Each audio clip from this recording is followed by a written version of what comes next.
ఎవడైనా క్రీస్తు యేసునందున్న వాడు ఏ సృష్టి? నూతన సృష్టి. ఇదిగో పాతవి గతించెను, సమస్తమును.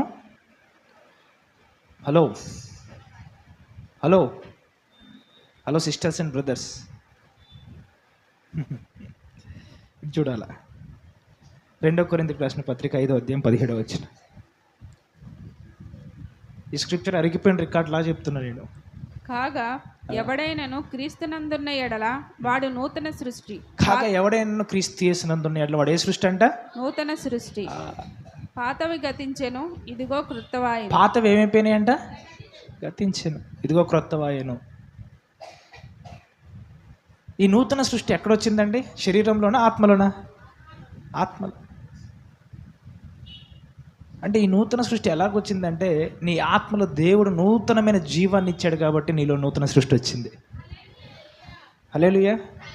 ఈ నూతనమైన జీవం ఎలాగొచ్చింది అంటే, నేను చాలాసార్లు చెప్తూ ఉంటాను, రోమిలకు రాసిన పత్రికలో ఉంటుంది 6వ అధ్యాయంలో. ఆయన చనిపోయినప్పుడు ఆయనతో పాటు ఎవరు పాతి పెట్టబడ్డారు? మనం కూడా పాతి పెట్టబడ్డాం. ఆయనతో పాటు ఆయనలో ఉండి నరకానికి ఎవరు వెళ్ళారు అంటే, మనం కూడా నరకానికి వెళ్ళాం. ఆయన మృత్యుంజయుడే 3వ దినమున పునరుద్ధానుడై తిరిగి లేచినప్పుడు ఆయనతో పాటు నూతన జీవం పొంది మనం కూడా ఆయనతో పాటే లేపబడ్డాము. హల్లెలూయా. అంటే క్రీస్తులో మనకి ఏ జీవం వచ్చింది ఇప్పుడు? నూతన జీవం అనండి, న్యూనెస్ ఆఫ్ లైఫ్ అంటారు. చాలామందికి తెలియదు.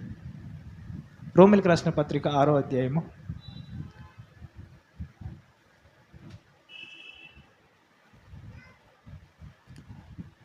3వ వచనం నుంచి చదవండి అమ్మా. క్రీస్తు యేసులోనికి బాప్తిస్ము పొందిన మనమందరము ఆయన మరణంలోనికి బాప్తిస్ము పొందితిమని. క్రీస్తు యేసులోనికి బాప్తిజం. చూడండి, ఎంతమంది బాప్తిజం తీసుకున్నారు? అందరూ. ఇంకా ఎవరైనా బాప్తిజం తీసుకోకపోతే ఈ ఫిబ్రవరిలో బాప్తిజం చేస్తున్నామో పాల్గొనండి. క్రీస్తులోనికి బాప్తిజం పొందిన మనమందరము ఆయన మరణంలోనికి బాప్తిజం పొందిరని మీరు ఎరుగరా? కాబట్టి తండ్రి మహిమ వలన. అందరూ అండర్లైన్ చేసుకోవాలి అది 4వ వచనం. కాబట్టి తండ్రి. ఎంతమంది దగ్గర పెన్నులు ఉన్నాయి? పెన్నులు ఒకసారి మీ పెన్నులు చూపియండి ఒకసారి. చదువురన్న వాళ్ళ నీ పెన్ ఏది? నీ పెన్ ఏది? నీ బుక్ ఏది? నీ పెన్ ఏది? నీదేది? నీ బుక్ ఏది? పెన్ ఏది?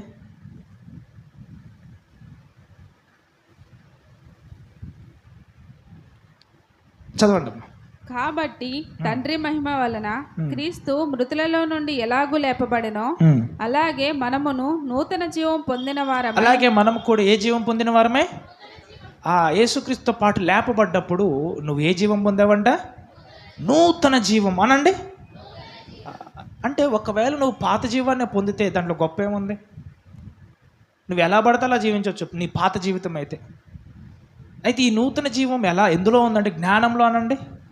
జ్ఞానం అంటే ఏది మార్చబడ్డదో ఇప్పుడు నువ్వు తెలుసుకోవాలి. నీ పాత జీవం ఏంటి, ఇప్పుడు నూతనమైన జీవం ఏంటి అనేది నువ్వు తెలుసుకోవాలి. తెలుసుకోకపోతే ఏమవుతుందంటే ఇంకా నువ్వు పాత జీవం కలిగే జీవిస్తూ ఉంటావు. నువ్వు అంటూ ఉంటావు, నాకు తల్లిదండ్రులే జన్మనిచ్చారు. ఒక మాట ఉంటుంది, ఏంటని చెప్పేసి అంటే, తల్లిదండ్రులు ఎవరు అని చెప్పేసి అంటే దైవములు అంటారు. అది ఒక అందుకు కరెక్టే. అంటే నీకు శరీర ప్రకారంగా జన్మనిచ్చిన వాళ్ళే తల్లిదండ్రులు దైవములైతే, నీకు ఆత్మలో జన్మనిచ్చిన వాడు సృష్టికర్త, ఆయన అంతకంటే పెద్ద దైవమై ఉన్నాడు. హల్లెలూయా. సో ఈ ఆత్మలో నీకు ఏమి ఇచ్చాడంటే అంటే నూతనమైన జీవం ఇచ్చాడు ఆయన. ఇప్పుడు మీరంతా ఇక్కడ కూర్చుని ఏ జీవం గలవారు? మీరు నూతనమైన జీవం. పాత జీవమా లేకపోతే నూతనమైందా? నూతనమైంది. అయితే ఇప్పుడు ఈ నూతనమైంది ఏ జీవం మీరు తెలుసుకోవాలా లేదా? తెలుసుకోవాలి. జ్ఞానం ఏం చేస్తుంది అంటే ప్రత్యక్షపరుస్తుంది. నీకు ఈ నూతన సంబంధమైన జీవం యొక్క జ్ఞానం లేదనుకోండి, ఇంకా మీరు ఎక్కడ జీవించే అవకాశం ఉంది? పాత దాంట్లో జీవించే అవకాశం ఉంది. ఇంకా చాలామంది అప్పుల్లో జీవించే అవకాశం ఉంది. ఇంకా చాలామంది దరిద్రంలో జీవించే అవకాశం ఉంది. ఇంకా చాలామంది ఆ రోగంలో జీవించే అవకాశం ఉంది. ఇంకా చాలామంది రోజుల్లో జీవించే అలవాటు ఉంది. రోజుల్లో అంటే ఏంటి? ఒకరికి మంగళవారం తక్కువ, శనివారం తక్కువ. అంటే రోజుల్ని ఈరోజు ప్రయాణం అంటే ఈరోజు మంచి రోజు కాదు, ఈరోజు అమావాస్య, ఈరోజు పౌర్ణమి, ఈరోజు పున్నమి, ఈరోజు వెలుగు, ఈరోజు చీకటి, ఇక కుక్క అరిసింది, పిల్లి అరిసింది. ఇవన్నీ పాత జీవానికి సంబంధించిన, నూతన జీవానికి సంబంధించినవి. ఇగో సమస్తమును క్రొత్తవాయేను. ఏమేంటే సమస్తము అంటే అందులో కొన్ని కొత్తవాయినా లేకపోతే సమస్తము కొత్తవాయినా? సమస్తము కొత్తవాయినా. ఇంకా అందుకే నీకు చెప్పాలంటే బైబిల్ గ్రంథంలో కూడా ఏ నిబంధన అని ఉంటుంది? పాత నిబంధన, కొత్త నిబంధన. ఇప్పుడు పాత నిబంధన కొత్త నిబంధన ఒకటేనా? కాదు. పాత నిబంధన గ్రంథంలో పాప క్షమాపణ కోసము మేకలేకయో, కోడిలేకయో, గొర్రెలేకయో రక్తాన్ని ఏమి ఇచ్చేవారు? బలిగా ఇచ్చారు. వాటి నుంచి వచ్చినటువంటి క్షమాపణ కానీ, వాటి నుంచి వచ్చినటువంటి పాప పరిహార్థం కానీ ఎంతవరకు ఉండేదంట? సంవత్సరమోనండి, సంవత్సరం. అందుకే యాజకుడు ఏటేటా బలులు అర్పించాలి. అయితే యేసుక్రీస్తు హెబ్రీయులకు రాసిన పత్రికను బట్టి ఏముంటుందంటే, యుగములో అంతముందు ఆయన ఒక్కసారే మన కొరకు మరణించి మనకు నిత్యంగా పరిశుద్ధత కలగజేశాడు. కాబట్టి మనం ఇంకెంత మాత్రమో ఏటేటా బలులు అర్పించిన అవసరం లేదంట. అంటే ఏంటి? పాతది గతించిపోయింది, సమస్తం ఏమైంది? యేసుక్రీస్తు రక్తంను బట్టి నూతనపరచబడ్డది. అందుకే వాక్యం కూడా ఏం చెప్తుందంటే, మమ్మల్ని కొత్త నిబంధనలకు కర్తగా, లేదా we are the ambassadors for new testament. అంటే మమ్మల్ని కొత్త నిబంధనకే రాయబారులుగా చేశాడు కానీ, బోధకులుగా చేశాడు కానీ పాత నిబంధన కాదు. మేము ఇక్కడుండి కూడా బోధించాల్సింది ఎవరి గురించి అంటే, కొత్త నిబంధన కర్త అయినటువంటి నీ రక్షణకు ఆధారమైన యేసుక్రీస్తు గురించే తప్ప మరలా పాత నిబంధన ఆ బళ్ళు వాటన్నిటిని స్థాపించడానికి కాదు. ఈ వాక్యము చెప్పుచుండగా నూతన జీవము ఆరంభమవునుగాక. ఇంతకాలం మీరు ఎందుకు ఆ పాత జీవితంలో జీవించారు అంటే, మీకు జ్ఞానము తెలపబడలేదు. ఏం తెలపబడలేదు? జ్ఞానము. ఈరోజు ఈ నూతన సంబంధమైన జ్ఞానము తెలుపబడుచుండగానే దేవుడు అనేక దేహాలకు విడుదల ఇచ్చునుగాక. ఆమేన్. చూడండి, ఎప్పుడైతే ఈ నూతన జీవం పొందుకుంటారో నేను శాపం ఇబ్బంది పెట్టకూడదు. శాపంలోనండి, శాపం చాలామందికి పితృల శాపాలు ఉంటాయి. పితృల శాపములు అంటే ఏంటి? చూడండి, నాకు ఒక స్త్రీ తెలుసు. ఆమెకి ఏమొచ్చిందంటే క్యాన్సర్. చిన్న పాప, ఇగో ఆ వినోదంలో పెద్ద పాప అంతా ఉంటుంది అనమాట. 7వ తరగతి అమ్మాయి. ఎన్నో క్లాస్ అమ్మా? 6th class. ఆ అమ్మాయి కూడా 6th క్లాస్లో ఉండేది అక్కడ క్యాన్సర్ హాస్పిటల్లో. ఆమెకి దేవుడు ఆ క్యాన్సర్ ద్వారా హైదరాబాద్లో ట్రీట్మెంట్కి వచ్చినప్పుడు, వాళ్ళది శ్రీకాకుళం, హైదరాబాద్లో బసవతారకం హాస్పిటల్లో ట్రీట్మెంట్కి వచ్చినప్పుడు నేను ఆ క్యాన్సర్ హాస్పిటల్లో ఆ రోగుల మధ్య సేవ చేయడానికి వెళ్ళేవాడిని. వెళ్ళినప్పుడు ఇక దేవుడి గురించి పరిచయం చేసి ఆమెకు దేవుడి గురించి చెప్పినప్పుడు ఆమెకు బలమైన విశ్వాసం వచ్చింది. వచ్చి ఆమె ఏం చేసిందంటే, అంత చిన్న బిడ్డే ఇగో యేసుక్రీస్తే నిజమైన దేవుడు అని చెప్పేసి ఆమె పుస్తకాల మీద బొమ్మలు, ఆ విగ్రహారాధన సంబంధమైన బొమ్మలు అవి ఇవి ఉన్నా కూడా, తర్వాత ఇప్పుడు ఆ సూట్ కేసుకి, అట్టపెట్టకి, ఆటికి ఆ విగ్రహారాధన బొమ్మలు అంటించున్నా కూడా అవన్నీ తీసేసి దేవుని వాక్యాలు, దేవుని బొమ్మల చేత నింపేసింది ఆమె. క్యాన్సర్లో ఉండి నాకు యేసుక్రీస్తే స్వస్థపరచగలడు, యేసుక్రీస్తే జీవం ఇవ్వగలడు అంటూ నమ్మింది. కానీ ఆమె నమ్మినా కూడా కొంతకాలం తర్వాత ఆమె నమ్మిక అనేది జరగలేదు. కానీ నేను ఎంతోమంది దైవజనుల దగ్గర తిప్పాను ఆమె బాగోవాలని, ఎంతో అభిషేకం వాడి ప్రార్థించాను, అయినా ఆమెకు బాగోవాలి. చివరికి ఎక్కడ చనిపోయిందంటే, ఆమెని నేను ఇలా హాస్పిటల్కి తీసుకెళ్ళి హాస్పిటల్ బెడ్ మీద పడుకోబెట్టినప్పుడు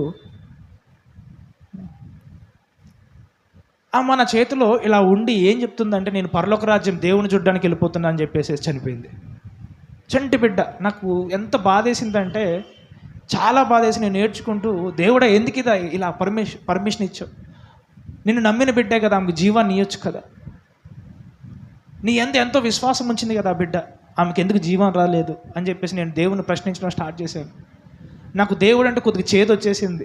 ఈ దేవుడు ఎవరెవరికో చేస్తారులేక నేను అడిగిన వాడికి చేయలేదు అన్న చేదు భావం నాకు వచ్చేసింది. ఇక బాధలో ఉన్నా. సరేలే, ఇంకా అమ్మాయి చనిపోయింది, ఆమెను ఎలాగో మనం లేపలేం. ఇక వాళ్ళని తీసుకెళ్ళేసి ఆమెని వాళ్ళ యొక్క బంధువులకి వాళ్ళ ఊరిలో ఆమెకి ఇచ్చేద్దామని చెప్పేసి ఒక అంబులెన్స్ మాట్లాడి ఆమె నా ఊరు తీసుకెళ్ళినప్పుడు అక్కడ ఏం జరిగిందంటే, వాళ్ళ కుటుంబ ఆచారాలు అంటే వాళ్ళు ఒక గృహదేవత ఉంది వాళ్ళకి. ఆ గృహదేవతకి ఇప్పటికీ సంవత్సరానికి ఒకసారి ఏం చేస్తారంటే వాళ్ళు బళ్ళు ఇస్తూ ఉంటారు. బళ్ళు అనండి, బళ్ళు. ఇప్పుడు ఈ క్యాన్సర్ రావడానికి గల కారణం కూడా ఈ గృహదేవతలే. అంటే ఈ బలులు కానీ లేకపోతే వారు అర్పించిన రక్తం కానీ అవి వాళ్ళ కుటుంబంలో శాపంగా ప్రవేశించి ఇట్లా బిడ్డలు ఇలా క్యాన్సర్ రావడానికి, ఇలా రోగాలు రావడానికి కారణమవుతాయి. అయితే దేవుడు ఆడికి వెళ్ళిన తర్వాత వాళ్ళు బళ్ళు అర్పించేటువంటి బళ్ళు చూపించాడు దేవుడు. వాళ్ళ ఇంటి ముందు కట్టినటువంటి విగ్రహారాధన సంబంధమైనటువంటి ఆ బొట్టు రాయి అంటారు చూసారా, అవి చూపించాడు. చూపించి చూసావా వీళ్ళంతా ఎలాగున్నారో, ఒకవేళ ఆ పిల్ల బ్రతికినా కూడా ఆ విగ్రహారాధన సంబంధమైన శాపములు అనేటివి మరలా ఆమె వెనక్కి వెళ్ళిపోయే అవకాశం ఉంది. కాబట్టి నేను ముందుగానే గ్రహించి ఆమె నా పరలోక రాజ్యం తీసుకున్నాను అన్నాడు దేవుడు. నాకంతా అప్పుడు ఒక్కసారిగా నా స్థితి అంతా మార్చబడ్డది. ఇక నేను వచ్చేటప్పుడు ట్రైన్లో కూర్చొని వస్తూ ఉంటే కళ్ళు మూసుకుంటే ఆ చంటి బిడ్డ ఎలాగుంది అని చెప్పేసి అంటే తెల్లని వస్త్రాలు ధరించి, పరిశుద్ధమైన వస్త్రాలు ధరించి దేవదూత వల్లే నాకు కనిపిస్తుంది. అన్నా నువ్వు నా జీవితంలోకి వస్తూ వచ్చావులే కానీ నన్ను మాత్రం సరైన స్థానంలోనికే పంపించావు, యేసు యొద్దకు పంపించావు అని చెప్తుంది కల్లో నాకు. అంటే ఏమంటారు ఇవి? పితరుల శాపాలు ఇవి. అవి వెంటనే పోవు. రక్షింపబడిన తర్వాత కూడా కొంతకాలం ఏం చేస్తాయని చెప్పేసి అంటే అవి నిన్ను మునుపటి జీవితంలోకి లాగడానికి ప్రయత్నం చేస్తూ ఉంటాయి. మనం ఎంతమంది వాక్యం చెప్తుండగా ఫరో ఆత్మ గురించి ఎంతమంది విన్నారు? విన్నారా వినలేదా? ఈ ఫరో ఆత్మ ఏం చేస్తుందంట అంటే వెనకబడి పరిగెడతా ఉంటుందంట. ఎందుకు? ఏం తీసేద్దామని రక్షణ. దేవుడు మనకు కలగజేసిన రక్షణ తీసేద్దామని ఈ ఫరో ఆత్మ వెనకబడి పరిగెడతా ఉంటుంది. అది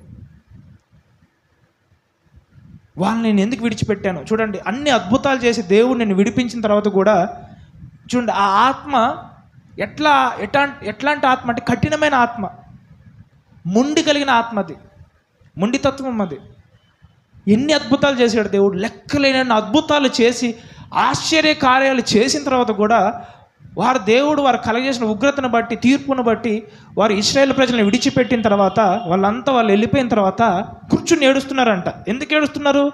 వాళ్ళ తొలిచూలు పిల్లలైనటువంటి చంటి పిల్లలు చనిపోయారని కాదు, వాళ్ళ పశువులు చనిపోయాయని కాదు. ఎందుకు ఏడుస్తున్నారంట? అరే మనం ఇశ్రాయేలు ప్రజలను ఎందుకు విడిచిపెట్టాం, వాళ్ళని ఎందుకు ఇంత ఈజీగా బోనిచ్చాం అంటే ఈ ఫరో ఆత్మ ఏం తీసేద్దాం చూస్తుంది? రక్షణ. అలాగే చూడండి ఈ పితరుల శాపాలు కూడా ఏమవుతాయి అని చెప్పేసి అంటే నువ్వు రక్షణ పొందిన తర్వాత కూడా కొంతకాలం నేను వెంటాడుతూ ఉంటాయి. ఇవి వెంటనే పోవు ఇవి. అందుకే రక్షింపబడిన వారిలో దురాత్మలు ఎలా ప్రవేశిస్తాయి అంటే ఇలాగే ప్రవేశిస్తాయి. రక్షింపబడిన వారిలో వెలుగే ఉన్నారు కానీ వారు ఇంకా చీకటిలో నివసించడానికి గల కారణం ఏంటంటే ఈ ఫరో ఆత్మలే. నువ్వు రక్షింపబడిన తర్వాత కూడా నేను విడిచిపెట్టవి. ఎందుకు? నీ తరాలలో నీ పితరులు చేసినటువంటి శాపములు, నిబంధనలు అవి నిన్ను కొంతకాలం వెంటాడుతూ ఉంటాయి. అయితే నువ్వు దేవుని వెలుగులో వెతుకుతూ ఉంటే, దేవుని యొక్క జీవం పొందుకుంటూ ఉంటే ఈ శాపములన్నీ ఒక్కొక్కటిగా పోయి నువ్వు క్రీస్తు యొక్క మహిమలోనికి మార్పు పొందుతూ ఉంటావు. హల్లెలూయా. ఎంతమందికి అర్థమవుతుంది నేను చెప్పేది? చాలా ముఖ్యమైనది ఈ వెలుగు పొందుకోవటం. యోహాను సువార్త 1వ అధ్యాయము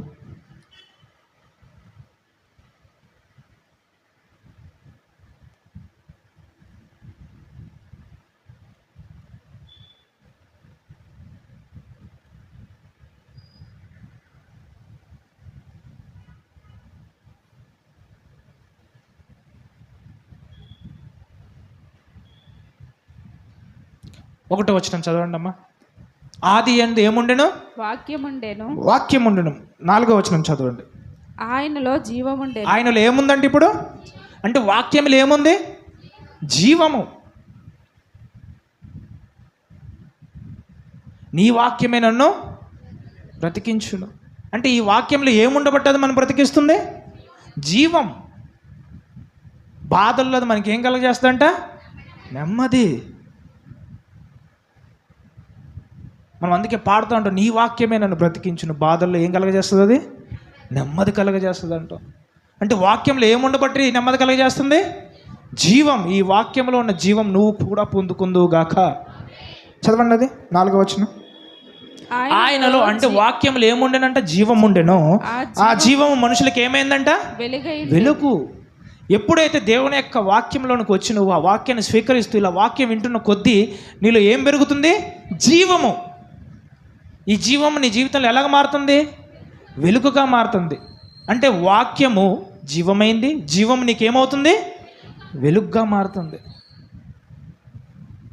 ఎవడైనా క్రీస్తు యేసునందున్న వాడు ఏ సృష్టి? నూతన సృష్టి. అది వాక్యము. ఆ వాక్యంలో ఏముంది? ఇప్పుడు జీవం ఉంది. ఎప్పుడైతే ఆ జీవాన్ని నువ్వు పొందుకున్నావో ఆ జీవం ఎలా మార్చబడుతుంది? వెలుగుగా మార్చబడుతుంది. అప్పుడు నీ జీవితంలో నూతన జీవ సంబంధమైన ఆరంభం కలుగుతుంది. ఆమేన్. చదవండి అమ్మా. ఆ వెలుగు చీకటిలో ప్రకాశించు. ఆ వెలుగు ఎక్కడ ప్రకాశిస్తుందంట? చీకటిలో ప్రకాశించుచున్నది కానీ చీకటి దాన్ని గ్రహింపకుండా. చీకటి దాన్ని ఏం చేయట్లేదు? గ్రహింపకుండా. అంటే దాని అర్థం ఏంటి తెలుసా? చీకటి వద్దు అంటుందంట. మీకు ఒక ఉదాహరణ చెప్తా. మనకి ఇప్పుడు రోడ్డు మీద చూసేటువంటి చెట్లు అనేకం ఉన్నాయి లేవా? జాంకాయ చెట్టు, యాపిల్ చెట్టు. ఏ చెట్టు అయితే ఈ సూర్యుని యొక్క వెలుగుకి లేదో ఆ చెట్టు ఫలిస్తుందా? ఎప్పుడైనా చూసారా? ఇంట్లో కుండీలు వేసుకుని చెట్టు పెంచండి, అది పెరిగినా కూడా అది పండ్లు కాస్తుందా? ఫలాలు ఇస్తుందా? ఫలాలు రావు. అలాగే నువ్వు యేసు యొద్దకు వస్తేనే కానీ నీకు ఫలాలు రావు. ఎందుకు అంటే నువ్వు ఫలించాలన్నా నీకు ఎవరివ్వాలి? జీవము దేవుడు ఇవ్వాలి. ఎప్పుడైతే లోపల పెట్టుకున్నా చూడండి, వెలుగు ఉందా లేదా? ఉందా లేదా? బయట వెలుగు ఉంది. అయితే నీ చెట్టు ఫలించాలంటే చీకట్లోనే చెట్టుని తీసుకెళ్ళి ఎక్కడ పెట్టాలి? వెలుగులో పెట్టాలి, ఎండలో పెట్టాలి. పెట్టినప్పుడు అది కిరణజన్య సంయోగ క్రియ అంటారు. అంటే లోపల అది ఆహారం తయారు చేసుకొని అది తిని అది బలంగా ఎదిగి నీకు ఫలాలు ఇస్తూ ఉంటుంది అనమాట. అలాగే నువ్వు కూడా ఫలించాలంటే చీకట్లో వెలుగు ప్రకాశిస్తుంది కానీ చీకటి దాన్ని గ్రహించట్లేదు. ఎంతకాలం ఇంక నువ్వు గ్రహించుకుంటూ ఉంటావు? ఎంతకాలం నీ చీకటిని నువ్వు చీకటిగానే ఉంచుకుంటావు? ప్రకాశిస్తుంది. ఇలా వాక్యం బోధిస్తున్న కొద్దీ వెలుగు వస్తుంది. కానీ నువ్వేం చేస్తున్నావంటే మనం సండే వెళ్ళాలంతే. కొంతమంది అలా కాదంట, చీకట్లో వెలుగు ప్రకాశిస్తూ ఉంటే ఆ వెలుగు నాదే అని చెప్పేసి లాక్కుని వాళ్ళు ఫలిస్తారంట. హల్లెలూయా. మరి మీరు ఫలించే బిడ్డలుగా ఉండాలా లేకపోతే ఫలం లేని బిడ్డలుగా ఉండాలా? చీకట్లో ఉన్న బిడ్డలుగానా వెలుగులో ఉన్న బిడ్డలుగానా? మీరు వెలుగు సంబంధులా చీకటి సంబంధులా? మీరు వెలుగు సంబంధులై చీకట్లో వెలుగు ప్రకాశిస్తూ ఉంటే ఆ వెలుగుని ఏం చేయాలంటే లాక్కోవాలా. ఈ వెలుగు నాదే. మీకు ఒకటి తెలుసా? ఈ వెలుగుని చీకటి కూడా ఎలా ఆకర్షిస్తుందో తెలుసా? ఎలా ఆక్రమించుకుంటుంది తెలుసా? బలవంతంగానండి, బలవంతంగా ఆక్రమించుకుంటూ ఉంటుంది. ఒకసారి ఒక వాక్యం చూపిస్తే చూడండి.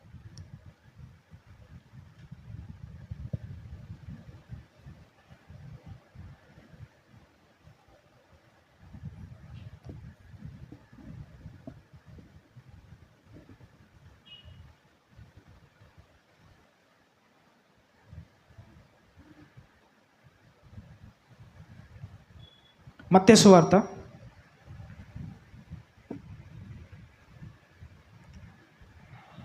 11వ అధ్యాయము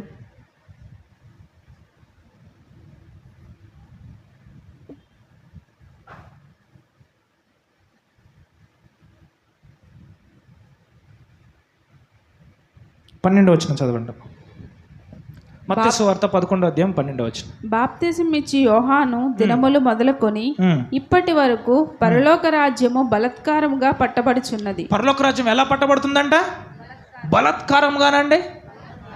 చూడండి, ఒకళ్ళకి ఇష్టం లేకపోయినా స్త్రీని మోహించి వ్యభిచారం చేస్తే దాన్ని ఏమంటారు? బలత్కారము అంటారు. అంటే ఆ స్త్రీకి ఇష్టం లేదు, అనుమతించట్లేదు, అయినా కూడా వాడు దాని మీద పడి రేప్ చేస్తున్నాడు అంటే దాన్ని బలత్కారము అంటారు. ఈ దేవుని రాజ్యం కూడా ఎలా పట్టబడుతుందంట? బలత్కారంగా. ఎందుకు బలత్కారంగా అంటే చూడండి, చీకటి వెలుగును అలా ఆక్రమించుకోవాలని చూస్తుంది బలత్కారంగా. నువ్వేమో ప్రార్థించు అంటే నైస్ ప్రేయర్స్ చేస్తాడు. నేను చెప్తుంటా, సూప్ ప్రేయర్స్ పనికిరావు దేవుని రాజ్యంలో. సూప్ ప్రేయర్స్ అనండి, సూప్ ప్రేయర్స్. మరి ఎలా ప్రార్థించాలంటే బలత్కారంగా ప్రార్థించాలి, బలముగా ప్రార్థించాలా. అప్పుడు నీ చీకటి వెలుగుగా మార్చబడుతుంది. హల్లెలూయా. అంటే ఇప్పుడు చూడండి, ఈ యొక్క వెలుగుని చీకటి ఎలా ఆక్రమిస్తుంది? బలత్కారంగా ఆక్రమించేటప్పుడు దేవుని రాజ్యాన్ని చీకటి ఎలా ఆక్రమిస్తుంది? బలత్కారంగా ఆక్రమిస్తున్నప్పుడు నువ్వు కూడా నీ వెలుగుని ఎలా తీసుకోవాలా? బలంగా తీసుకోవాలా. బ్రదర్ వాక్యం చదివావా అంటే ఈరోజు లేదు బ్రదర్. సిస్టర్ వాక్యం చదివావు ఈరోజు అని చెప్పి లేదు. నీ దగ్గర బలాత్కారం లేదు, బలం లేదు. బలవంతంగా నువ్వు వాక్యాన్ని పొందుకో. నీకు చదవాలనిపిస్తే చదువుతావు, చదవద్దు అనిపిస్తే చదవు. ఈరోజు చర్చికి వెళ్ళాలా లేదా అని చెప్పేసి బలవంతంగా రాలా మీలో చాలామంది. ఎన్నో ఆటంకాలు. ఇప్పుడు ఎందుకు చాలామంది రాలేదు అంటే వాళ్ళు ఏం లేదంటే బలం లేదు. వాళ్ళు లోకాశలు చూపించేస్తే దానికి లోబడిపోయి ఏం వెళ్తాం ఈరోజు చర్చికి, ఈరోజు ఏం వెళ్దాంలే అని చెప్పేసి. అంటే ఈ లోక సంబంధమైనటువంటి విషయాలు అవి బలవంతంగా నీ యొక్క దేవుని యొక్క ఆసక్తిని ఆక్రమిస్తున్నాయి. నీకు కలిగి ఉన్నటువంటి జీల్ని, నీకు కలిగి ఉన్నటువంటి ఆతృతని చల్లారుస్తూ ఉన్నాయి బలవంతంగా. వాటికి నువ్వు లోబడి చాలామంది సంఘానికి రారు, దేవుని యొక్క వాక్యం చదవరు. నువ్వు అలా ఉండొద్దు. దేవుని యొక్క వాక్యం నువ్వు చదవడానికి ఎలా ఉండాలంటే ఆసక్తితో ఉండాలా. దేవుని యొక్క వాక్యము అనేది వెలుగు కాబట్టి ఆ వెలుగు తీసుకుంటే నా కుటుంబంలో, నా జీవితంలో ఉన్న చీకటి వెళ్ళిపోతుంది కాబట్టి నేను చదువుతాను, నా జీవితంలో ఉన్న ప్రతి చీకటిని వెలుగుగా మార్చుకుంటాను అనాలి మీరు. హల్లెలూయా. ఈరోజు మీ జీవితంలో ఉన్న చీకటి వెలుగుగా మార్చబడును గాక. చదవండి అమ్మ. అది యోహాను సువార్త 1వ అధ్యాయం. బాప్తిసం ఇచ్చి యోహాను, అది కాదు, యోహాను సువార్త 1వ అధ్యాయం. వెలుగు చీకటిలో 5వ వచనం. ఆ వెలుగు చీకటిలో ప్రకాశించుచున్నది. ఆ వెలుగు ఎక్కడ ప్రకాశిస్తుంది? చీకట్లో. మనం ఎలా తీసుకోవాలి? బలవంతంగానండి. ఆ వెలుగును బలవంతంగా పొందుకోవాలి నువ్వు. ఇగో ఆ రోజు నీకు వాక్యం చదవబుద్ధి కాకపోయినా, నిద్ర వస్తున్నా, పడుకునే ముందు ప్రార్థించి పడుకోవాలి. అయినా నీకు నిద్ర వస్తుంది, అయినా బలవంతంగా లేచి నీ కళ్ళను కాసేపు ఆపుకొని బలవంతంగా వాక్యం చదివి బలవంతంగా ప్రార్థించి పడుకుంటే ఆ రాత్రి నీకు వెలుగుమయంగా ఉంటుంది. లేకపోతే ఏమవుతుంది? చీకటి. అంటే చూడండి, వెలుగుకి చీకటికి మధ్యలో జరిగేది దోపులాట కాదు, యుద్ధము అనండి. నువ్వు వెలుగుతోటి బలవంతంగా నింపుకోకపోతే ఏదొచ్చి నింపేస్తుంది నిన్ను? ఏదొచ్చి నింపేస్తుంది? చీకటి. 2 లోకాలు ఉన్నాయి, 2 లోకాలు. అయితే నువ్వు వెలుగులో జీవించాలి, లేకపోతే చీకట్లో జీవించాలి. వెలుగులో జీవించిన వాడు దేంట్లో జీవించడు? చీకట్లో జీవించడు. చీకట్లో జీవించిన వాడు వెలుగులో జీవించడు. ఈరోజు నువ్వు వెలుగులోనే జీవించి నువ్వు అనేక మందికి వెలుగుగా మారుదుగాక. అయితే ఎవడైనా నువ్వు క్రీస్తు యేసునందు ఉన్నవాడు ఏ సృష్టి? నూతన సృష్టి. 8వ వచనం చదవండి అమ్మా. అతడు ఆ వెలుగై ఉండలేదు గాని. ఇది బాప్తిజం ఇచ్చి యోహాను. అంటే బాప్తిజం ఇచ్చి యోహాను ఆ వెలుగు కాదు అని చెప్తున్నాడు. నెక్స్ట్, ఆ వెలుగును గూర్చి సాక్ష్యం ఇచ్చుటకు అతడు వచ్చును. చూడండి, మేము కూడా ఎవరిని గూర్చి సాక్ష్యం ఇస్తున్నామో? వెలుగును గూర్చి. చదవండి. నిజమైన వెలుగు ఉండెను. నిజమైన వెలుగు ఉండెను. అది లోకమునకు వచ్చుచు. అది లోకమునకు వచ్చిందా రాలేదా? 2000 సంవత్సరాల క్రితం ఈ లోకంలోకి అడుగుపెట్టింది. వాక్యం శరీరధారిగా మన మధ్యకు వచ్చేసేసి 33 సంవత్సరాలు మన మధ్య జీవించి మన కోసం ప్రాణం పెట్టి వెళ్ళిపోయింది. మనకి వెలిగించి వెళ్ళిపోయింది. ఇప్పుడు మనం ఆ వెలుగు చేత మనం ఏం చేయాలా? వెలిగింపబడి మనం ఇతరులను వెలిగించే బిడ్డలుగా మారుదుము గాక. ఆమేన్. చదవండి అమ్మా. ప్రతి మనుషుని వెలిగించుచున్నది. ఆయన లోకములో ఉండెను, లోకం ఆయన మూలముగా కలిగెను. లోకం ఆయన మూలంగా కలిగెను కానీ లోకం ఆయనను తెలుసుకుని మీరైతే తెలుసుకున్నారు. ఇప్పుడు వెలుగు యొద్దకు వచ్చారు. మీ వెలుగు ఎలా మారాలని చెప్పేసి అంటే అత్యధికమైన వెలుగుగా మారును గాక. 2 కొరింథీయులకు రాసిన పత్రిక 3వ అధ్యాయము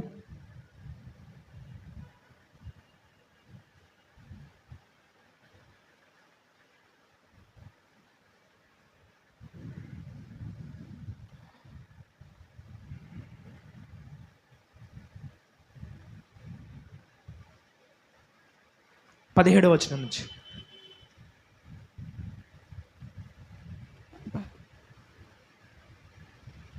ప్రభువే ఆత్మ, ప్రభు యొక్క ఆత్మ ఎక్కడ నుండి? ప్రభువే ఆ ఆత్మ, ప్రభు యొక్క ఆత్మ ఎక్కడ ఉండును? అక్కడ ఏముంటదంట? స్వాతంత్రం ఉండును.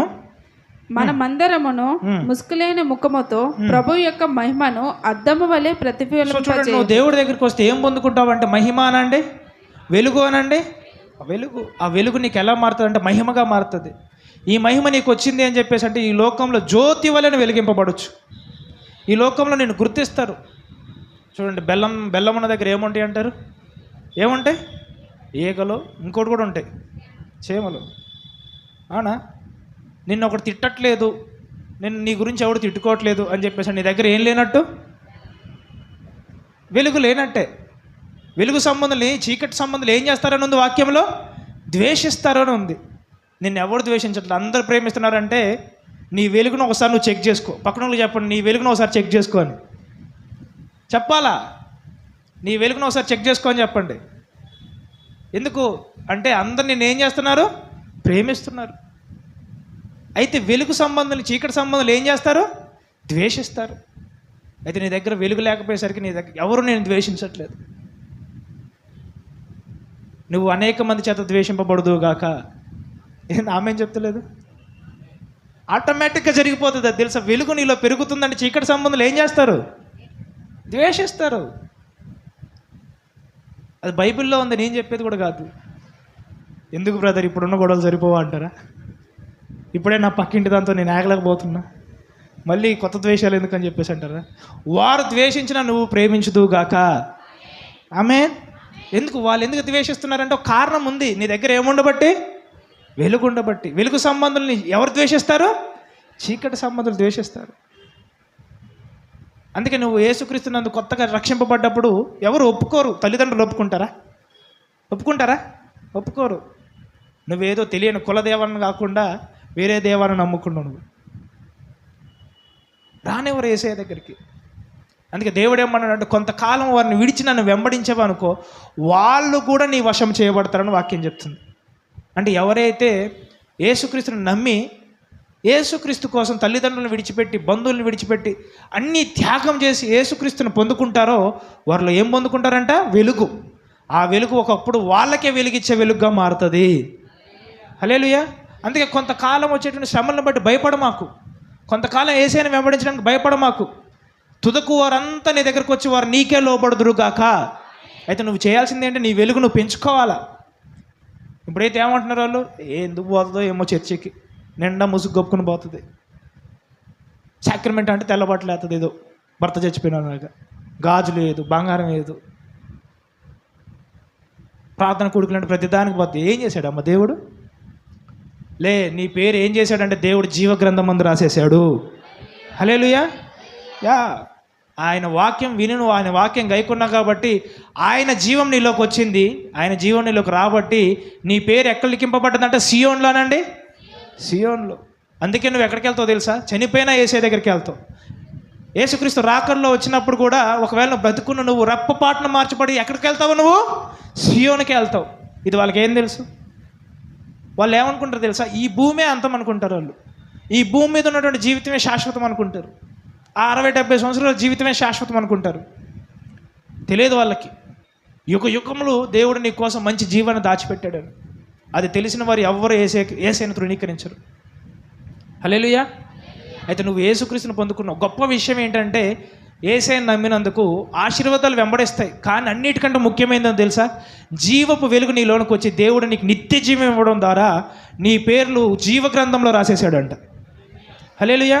అంటే యేసుక్రీస్తుని నమ్మిన వారికి గొప్ప భాగ్యం ఏంటంటే పరలోకమానండి. పరలోకం వద్దా? ఈ పరలోకం వద్దా? సియోన్ వద్దా? దేవుడు నీకు ఇచ్చేటువంటి ఆశీర్వాదాలు వద్దా? ఈ లోకంలో నువ్వు బంగారం లేకుండా ఒక రింగు లేకుండా జీవించినా కూడా దేవుడు నీకు ఇవ్వబోయేటువంటి జీవితంలోనంట నువ్వు నడిచేది కూడా బంగారు వీధుల్లోనేనంట. అంత గొప్ప జీవితాన్ని ఇచ్చాడు నీకు. బుద్ధిహీనులు ఎక్కడి వరకు చూస్తారు? ఈ లోకం వరకే చూస్తారు, ఇప్పుడు సమస్య వరకే చూస్తారు. వాళ్ళని బుద్ధిహీనులు అంటారు అన్నమాట. బుద్ధిహీనులు ఇంకా ఏం చెప్తారంట? దేవుడు లేడని చెప్తారంట. బుద్ధిహీనులు దేవుడు లేడని తమ హృదయంలో ఏమనుకుంటారంటే బుద్ధిహీనుడు దేవుడు లేడని వారి హృదయంలో అనుకుందరు. నువ్వంటావా దేవుడు లేడని? దేవుడు లేకపోతే నువ్వు ఎక్కడికి వెళ్తావు? నిన్ను పరలోక రాజ్యం తీసుకెళ్ళడానికి యేసుక్రీస్తు వచ్చి ఆయన మార్గం చూపించాడు. హల్లెలూయా. ఆయన అన్నాడు, నేనే మార్గము సత్యము జీవం, నా ద్వారా తప్ప ఎవడున్నో పరలోక రాజ్యము రాడు, తండ్రి యొద్దకు రాలేడు. అంటే తండ్రి యొద్దకు తీసుకెళ్ళడానికి ఈ లోకానికి వచ్చి మార్గము చూపించింది ఎవరో తెలుసా? యేసయ్య. ఆ యేసయ్య వద్దా మనకి? కావాలా? ఆ జీవపు వెలుగొద్దా? కావాలా? అయితే యేసుక్రీస్తునందు ఉన్నవారు ఏ సృష్టి అంట? నూతన సృష్టి. అంటే యేసుక్రీస్తు ఈ లోకానికి వచ్చి తన రక్తమును కార్చి చనిపోయి తిరిగి లేచి నీకు ఏ జీవాన్ని ఇచ్చాడు? నూతన జీవం అనండి, నూతన జీవం. ఈరోజు ఈ వాక్యం ద్వారా మీరు నూతన జీవాన్ని గురించి తెలుసుకుని చూడగా నీ జీవితంలో రోగాలు వెళ్ళిపోయి నూతన జీవం ఆరంభమవును గాక. చదవండి 18వ వచనం. మనమందరమును ముసుగులేని ముఖముతో ప్రభు యొక్క మహిమను అద్దము వలె ప్రతిఫలింపచేయచ్చు మహిమ నుండి అధిక మహిమను పొందొచ్చు. చూడండి, ఎక్కడి నుంచి ఎక్కడికి వెళ్తున్నామంట? మహిమ నుంచి. అంటే దేవునికి చిత్తం ఏంటి అంటే మనం ఎక్కడి నుంచి ఎక్కడికి వెళ్ళాలి? మహిమ నుండి అధిక మహిమకి వెళ్ళాలా. చాలామంది చూడండి, రక్షింపబడ్డప్పుడు ఏ వెలుగు కలిగి ఉంటారో వారు యేసయ్య దగ్గరికి వెళ్ళేటప్పుడు కూడా అదే వెలుగు కలిగి ఉంటారు. ఆ వెలుగుకి సమస్యలు లోపడతాయా? లోపడవు. ఇప్పుడు ఈ యొక్క సూర్యుని యొక్క వెలుగు భూలోకం అంతా వెలిగిస్తుందా? ఇవ్వట్లేదా? ఇస్తుంది. ఇంకా చెప్పాలంటే భూలోకం అంతా కూడా కాదు, ఈ దేశం అంతా అని చెప్పొచ్చు, ఈ చుట్టుపక్కల ఉన్న దేశాలంతా అని చెప్పేసి అనొచ్చు. అంటే ఇక్కడ వెలుగు వస్తూ ఉంటే ఈ యొక్క వెలుగు అమెరికాకి వెళ్ళింది, ఇప్పుడు ఇంకెళ్ళలే. ఇప్పుడు మనకి పగలైతే అమెరికాలో ఏంటి? చీకటి. ఇప్పుడు మనకి 10 అయింది అనుకోండి, 11 అయింది అనుకోండి, అక్కడ రాత్రి ఇప్పుడు 11 అవుతుంది. అంటే సూర్యుని యొక్క వెలుగు కూడా అక్కడక్కడే వెళ్తుందా? వెళ్ళట్లేదా? వెళ్తుంది. అంటే చూడండి, నువ్వు కూడా వెలిగింపబడిన తర్వాత వెంటనే సంపూర్ణమైన వెలుగు చేత నువ్వు వెలిగింపబడలేవు, నీ ఆత్మను వెలుగు చేత నింపుకోలేవు. అయితే దేవుని యొక్క వాక్యం ఏం చెప్తుంది తెలుసా? వెలుగునిచ్చేవాడు, వెలుగు కలగజేవాడు నీలోనికే వచ్చేసాడంట, పరిశుద్ధాత్మ దేవుడు. ఆ పరిశుద్ధాత్మ దేవుడు నీ ఆత్మను ఎలా వెలిగిస్తాడంట అంటే నీకు వాక్యము తెలిసిన కొలది నీ ఆత్మకు వెలిగిస్తూ ఉంటాడు. అంటే నువ్వు ఏం చదవాలి? ఇప్పుడు వాక్యం చదవాలి. చూడండి, ఒక ఎగ్జాంపుల్ చెప్తే, ఈ రూమ్లో ఒక లైట్ పెట్టాను, చీకటి పడ్డది. పెట్టినప్పుడు చూడండి, ఒకవేళ అక్కడ డోర్ ఉందనుకోండి, ఏదన్నా కుర్చీ అడ్డం ఉందనుకోండి, ఆ కుర్చీ వెనక్కి వెలుగు వెళ్తుందా? వెళ్ళదు. ఇప్పుడు ఈ వెలుగు నేను ఇంకా పెంచుతూ ఉన్నాను అనుకోండి, ఈ వెలుగుని ఇలా చిన్న దీపంతో స్టార్ట్ చేసి 100 what, 200 what, 300 what, 500 what, 600 what, ఇలా 1000 వాట్ దాకా తీసుకెళ్ళిపోయి ఇక ఆ వెలుగుని అలా పెంచుతూ చంద్రుని యొక్క వెలుగుగా చేశాను. చంద్రుడి యొక్క వెలుగున తర్వాత సూర్యుని యొక్క వెలుగుగా చేశాను. ఇప్పుడు ఆ కుర్చీ వెనక్కి కూడా వెలుగు వెళ్తుందా? వెళ్తుంది. చూడండి, అలాగే ఫస్ట్ మన జీవితంలో వెలుగు పొందుకున్నప్పుడు అది మన సమస్యలు జయించడానికి ఆ వెలుగు సరిపోదు, ఆ శాపాలు జయించడానికి ఆ వెలుగు సరిపోదు. ఎప్పుడైతే దేవుని యొక్క వాక్యంలో ఉన్నటువంటి జీవాన్ని పొందుకుంటావో ఆ జీవం వెలుగుగా మార్చబడుతుంది. ఆ వెలుగు పొందుకున్న కొద్దీ నువ్వు మహిమ నుంచి అధిక మహిమకి వెళ్ళిపోతూ ఉంటావంట. ఎంతమంది మహిమ నుంచి అధిక మహిమకి వెళ్ళాలని ఆశపడుతున్నారు? చెప్పండి. మహిమ నుంచి అధిక మహిమ కావాలా వద్దా? కావాలా. వెలుగు నుంచి అధిక వెలుగులోనికి వెళ్ళాలా వద్దా? వెళ్ళాలా. అయితే మనకి ఆ వెలుగు నుంచి అధిక వెలుగులోనికి వెళ్ళాలంటే దేవుడు మనకి ఇచ్చిన ఆయుధం ఏంటో తెలుసా? వాక్యము అనండి. వాక్యము. ఈ వాక్యం చదవాలా. ఇప్పుడు ఎంతమందికి అర్థమవుతుంది ఈ వాక్యం యొక్క ప్రాముఖ్యత? అందుకే దేవుని యొక్క కీర్తనలో ఏముంటుందంటే, ఈ వాక్యము వెల్లడి ఎగుడు చేతన నాకేమొచ్చి ఉన్నది? వెలుగు. నీ వాక్యము నా పాదములకి ఏంటి? దీపము. నీ వాక్యము వెల్లడి ఎగుడు చేతనే మనకేమొస్తుంది? వెలుగు. అంటే ఈ వాక్యము వెల్లడి ఎగాల. నీకు ఈ వాక్యంకు సంబంధించిన జ్ఞానం నువ్వు పొందుకుంటే అది నీకు వెలుగుగా మార్చబడుతుంది. కొంతమందికి కొంత వెలుగే పొందుకుంటారు, ఎందుకంటే కొద్ది వాక్యమే చదువుతారు వాళ్ళు. ఆదివారం సంఘానికి వచ్చి వాక్యం విను అంటే రారు, జీవపు వెలుగు దగ్గరికి రారు. ఇంట్లో వాక్యం చదవమంటే చదవరు.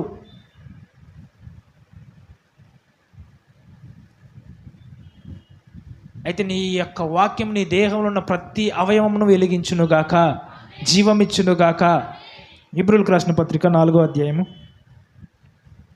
మహిమ నుంచి అధిక మహిమ అనండి. అందరూ అనండి. అందరు కలిసి అనండి. హెబ్రీయులకు రాసిన పత్రిక 4వ అధ్యాయము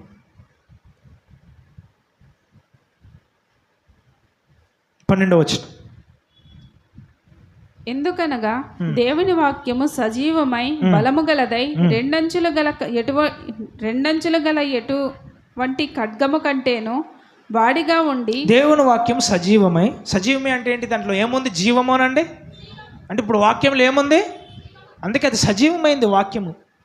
ఆ వాక్యము రెండంచులు గల ఎటువంటి ఖడ్గము కంటేను.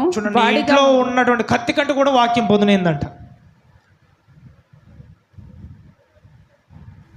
చూడండి, డాక్టర్లు మన యొక్క ఆపరేషన్ చేసేటప్పుడు పొదునైన కత్తులు వాడతారు.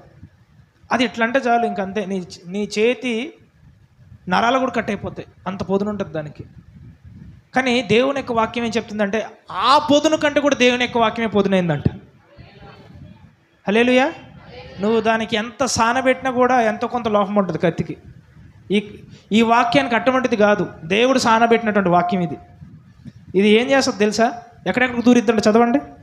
ఎటువంటి ఖడ్గము కంటేను వాడిగా ఉండి ప్రాణాత్మలను అంటే ప్రాణము ఆత్మను వేరు చేస్తుంది అంట. నెక్స్ట్ కీళ్ళను చూడండి, ఎంతమంది కీళ్ళు ఉన్నాయి?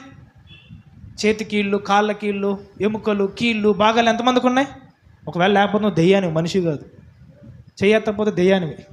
ఎంతమంది కీళ్ళు ఉన్నాయి? దెయ్యాలారు చేయబోకెత్తాల. ఎంతమందికి ఉన్నాయి?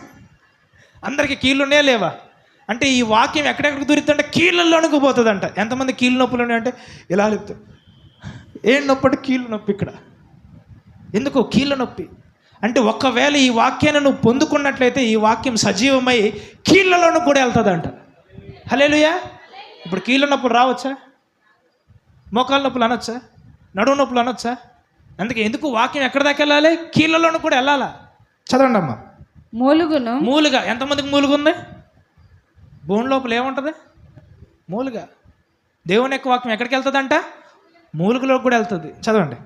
విభజించినంత మట్టుకును దూరుచు. చూడండి, ఎంతవరకు విభజిస్తుందో అంతవరకు దూరుతూ. అంటే ఎలా దూరుతుంది అంటే వాడిగల ఖడ్గం దేవుని యొక్క వాక్యము. అందుకే దూరుతుంది, ఎక్కడికైనా వెళ్ళగలుగుతుంది అంట. అంటే నీ శరీర యొక్క అవయవ భాగాలు ఎక్కడ రోగం ఉన్నా కూడా అక్కడి వరకు దూరుతుందంట దేవుని యొక్క వాక్యము. నువ్వు ఒకవేళ ట్యాబ్లెట్ వేసుకున్నా దానికి సంబంధించినటువంటి స్వస్థత, దానికి సంబంధించినటువంటి విడుదల 3-4 రోజులు పట్టింది అనుకోండి.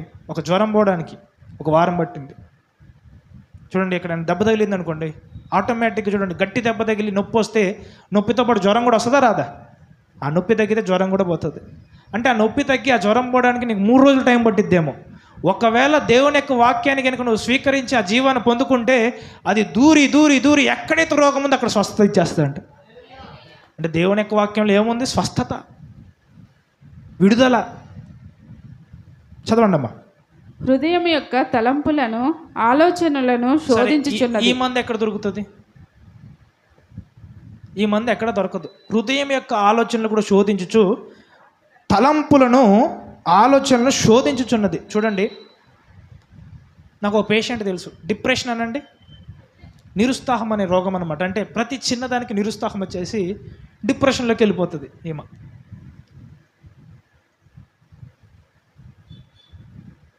నాకు బీటెక్ చదువుకునేటప్పుడు, ఇంజనీరింగ్ చేసేటప్పుడు ఒక ఫ్రెండ్ ఉండేవాడు.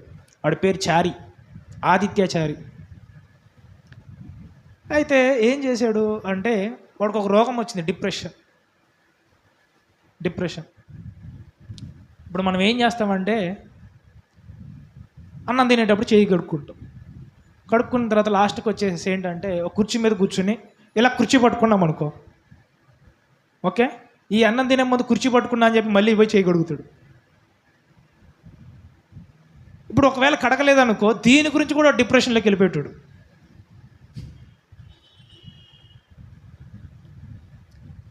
ఒకసారి తిన్న తర్వాత ఆలోచిస్తూ ఉన్నాడు అన్నమాట.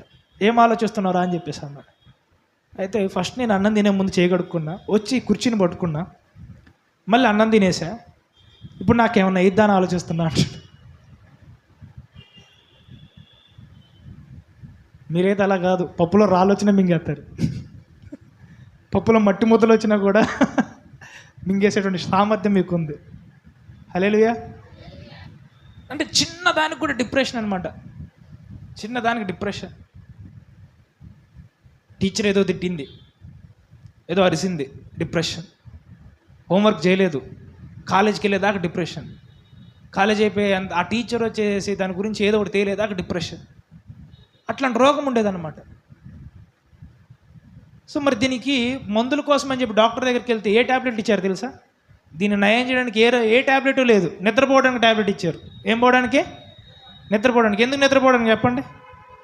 ఈ డిప్రెషన్ ఎలా పోతుందని డాక్టర్ని నమ్మారంటే వీడు లేచి ఉంటే ఇట్టే చేస్తాడు కాబట్టి వీడికి నిద్ర మొత్తగల ట్యాబ్లెట్లు కాసేపు ఇచ్చి పడుకోబెట్టామనుకో, ఈ నిద్రలో వాడు ఏం చేస్తాడు? మర్చిపోతాడు జరిగింది. ఇప్పుడు అందుకే మనం ఉదయం పూట లేచినప్పుడు ఫ్రెష్గా ఉంటుంది, అవునా కదా? మనకి మైండ్ కొద్దిగా ఫ్రెష్గా ఉంటుంది. అందుకే ఈ డాక్టర్లు ఇలాంటి వాళ్ళకి ఏం వేస్తారంటే నిద్ర మొత్తం గల ట్యాబ్లెట్లు ఇస్తారన్నమాట. అవి 1-2 వేసుకోవాలి, ఎక్కువ వేసుకున్న పోతారు, మళ్ళీ ఆ నిద్రలోనే పోతారు. ఆ ట్యాబ్లెట్లు ఇచ్చారు, సరే అవి వచ్చి వేసుకుంటున్నాడు, బాగానే ఉంది. అంత మాత్రాన వాడు తలంపులు మార్చబడ్డాయా? మార్చబడలేదు. అయితే ఆ వ్యక్తి నాకు అన్నాడు, అరే నువ్వు చర్చికి వెళ్తున్నావు కదా, నువ్వు బాగున్నావు, ఎవరు ఎన్నన్నా ఏం పట్టించుకోవు, నువ్వు అన్నీ బాగున్నాయి, నువ్వు చక్కగా వాక్యం చక్కగా చదువుకుంటావు, దేవుని యొక్క కృప నీ మీద నాకు కనిపిస్తుంది, నేను కూడా నీకు చర్చితో వస్తాను నీతో పాటు అని చెప్పేసి అన్నాడు.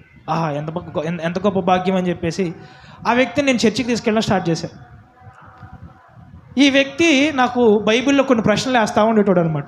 దీన్ని ఎలా జయించాలా, దాన్ని ఎలా జయించాలా, ఈ తలంపులు ఎలా జయించాలా. చూడండి, యవ్వన ప్రాయంలో లస్ట్లీ థాట్స్ అంటే చెడ్డ తలంపులు స్వాభావికంగా పుడతా ఉంటాయి. టీనేజ్ అంటారు వాటిని. అయితే ఏం జరిగింది అంటే, ఈ తలంపులు పుట్టినప్పుడు ఈ తలంపుల నుంచి నేను ఎలా విడుదల పొందాలా, ఈ వ్యామోహ తలంపుల నుంచి నేను ఎలా విడుదల పొందాలా, ఇట్లాంటి ప్రశ్నలు అడిగేటోడు అనమాట. అప్పటిదాకా నాకు కూడా వాక్యం తెలిసేది కాదు. వాడికి ఏం చెప్పాలని చెప్పేసి అంటే, ప్రార్థన చేసుకో. వాడు వచ్చేటోడు, అరే ఇట్లాంటి రోగాలు వస్తున్నాయి, ఇట్లాంటి శ్రమలు వస్తున్నాయి, దాని నుంచి ఎలా విడుదల పొందాలంటే ప్రార్థన చేసుకో.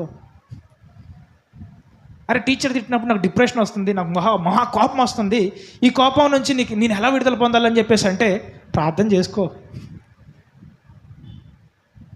వాడు అన్నాడు లాస్ట్కి ఏమన్నాడు అంటే, నువ్వే అన్నిసార్లు ప్రార్థన చేయట్లేదు, ఇంక నేనేం చేసుకున్నాడు లాస్ట్కి చూసి. సరే అయిపోయింది. ఇక వాడు అడిగే ప్రశ్నలకి ఇట్ట కాదని చెప్పేసి ఏదో ఒకటి చెప్పాలని చెప్పేసి ఏదో ఒకటి చెప్పడం స్టార్ట్ చేసిన. ఇక ఉన్నది లేనిది కలిపి అన్ని కూరలు మిక్స్ చేసి పెట్టేయడం స్టార్ట్ చేసిన వాడికి. కొన్ని ఫలించేటి, కొన్ని బెడిసికొట్టేటి. వాడికి చెప్పిన తర్వాత నేను పక్కకు వచ్చి ఆలోచిస్తే వాడికి చెప్పింది నేనే పాటించట్లే, వాడికి ఎట్ట చెప్పినా అనిపించేది. అది అర్థమైపోయింది నాకు, ఈ బ్యాటింగ్ అవ్వదని. ఇంకా తర్వాత ఏం చేశా అంటే, వాడు అడిగే క్వశ్చన్కి ఇట్లా కాదు, నేను వాక్యం అంతా చదవాలని చెప్పేసి వాడి కోసం రోజుకు 10 అధ్యాయాలు చదివేవాడిని వాక్యం. వాడు ఎక్కడ క్వశ్చన్ అడుగుతాడని చెప్పేసి భయపడి ఈ బైబిల్ గిర్రం తిప్పేటోడిని. అద్భుత రీతికి ఏంటో తెలుసా, దేవుడు నాకు వాక్యాన్ని ఎలా నేర్పించాడో తెలుసా, నేను ఆ 10 అధ్యాయాలు రోజుకి చదివేవాడిని. వాడు అడిగిన క్వశ్చన్ ఆ 10 అధ్యాయాల్లోనే ఉండేది. వాడు వచ్చి ఆ క్వశ్చన్ అడిగిన వెంటనే నాకు తెలుసుదా నేను నిరగదీస్తా అని చెప్పి మొత్తం చెప్పేవాడిని. దేవుడు అలా వాక్యం చెప్పించి, వాడు ఒక్కడు నా రూమ్లో 6 నెలలు ఉన్నాడు. 6 నెలల్లో బైబిల్ అయిపోయింది. అది 6 నెలల్లో కంప్లీట్ చేసేసిన బైబిల్. ఇట్లా మీకు బయట మామూలు పెద్ద అధ్యాయాలు నిన్ను 10 చదివేవాడిని, కీర్తనలు అయితే రోజుకి 50. ఇట్లా చదివేసేవాడిని. ఇంకా ఆ తర్వాత వాడు అడిగే ప్రశ్నకి ప్రతి దానికి దేవుని విషయమైనటువంటి సంబంధమైనటువంటి జీవం కలిగిన వాక్యమే వాడికి బోధించేవాడిని. అలా వాడికి బోధించి కొంతకాలం తర్వాత ఏమైపోయింది తెలుసా, వాడు కలిగిన డిప్రెషన్ రోగం నుంచి వాడు విడుదల పొందాడు. ఆ తర్వాత నేను బీటెక్ 4th ఇయర్కి వచ్చేసరికి వాడు సంఘానికి అలవాటుపడ్డాడు. సంఘానికి వెళ్ళడం నేర్చుకున్నాడు, దేవుని వాక్యం నేర్చుకోవడం వాడు కూడా స్టార్ట్ చేశాడు. వాడంతా నేను చెప్పడమే కాకుండా వాడు కూడా వాక్యం విని, వాక్యం చదివి, వాక్యం ధ్యానించడం నేర్చుకుని, ప్రార్థించడం నేర్చుకున్నాడు. కొన్ని రోజుల తర్వాత వాడే సేవకుడిగా మారిపోయాడు. నాకంటే ముందు వాడే సేవకుడు అయిపోయాడు, నన్ను దాటేసుకుని ముందుకు వెళ్ళిపోయాడు. అంటే చూడండి, ఒక వాక్యము వాడి జీవితంలోనికి వెళ్తే వ్యక్తులకి ఎలా వెలిగిస్తుందో తెలియదు, హృదయ తలంపులు ఎలా మారుస్తుందో తెలియదు, ఆ డిప్రెషన్ ఎలా తీసేస్తుందో తెలియదు. దేవుని వాక్యానికి మాత్రమే సాధ్యం అది. హల్లెలూయా. ఈరోజు ఈ వాక్యము నీలోనికి వెళ్ళుచుండగా నీ తలంపులు కూడా మార్చబడును గాక, నూతన జీవ తలంపులు నీవు కలిగి ఉందువు గాక. ఆమేన్. చదవండి అమ్మ, అదే వచ్చిన మళ్ళీ. ఎందుకనగా దేవుని వాక్యం సజీవమై బలము గలదై రెండంచులు గల ఎటువంటి ఖడ్గము కంటెను వాడిగా ఉండి ప్రాణ ఆత్మలను కీళ్లను మూలుగను విభజించినంత మట్టుకు దూరుచు హృదయం యొక్క తలంపులను ఆలోచనలను శోధించుచు. హృదయం యొక్క తలంపులను ఆలోచన కూడా ఏం చేస్తుందంట అంటే, ఒకవేళ ఆలోచనలు మార్చబడాలి అన్న, తలంపులు మార్చబడాలి అన్న దేంట్లో ఉంది? మందులో లేదు. మందులో ఏముంది తెలుసు? నిద్ర. దేవుని యొక్క వాక్యము తలంపులను, హృదయం యొక్క ఆలోచనలు కూడా మార్చగలుగుతుందంట. అందుకే చూడండి, నువ్వు రక్షింపబడినప్పుడు ఒకసారి ఊహించుకోండి, అలాగే ఉన్నావు నువ్వు, నీ తలంపులు మార్చబడ్డాయా? చాలా మందిలో మార్చబడతాయి. అప్పుడు ఎలా కొన్నావు, ఇప్పుడు అలా ఉండవు. అప్పుడు ఎలా ఆలోచించావు, ఇప్పుడు అలా ఆలోచించవు.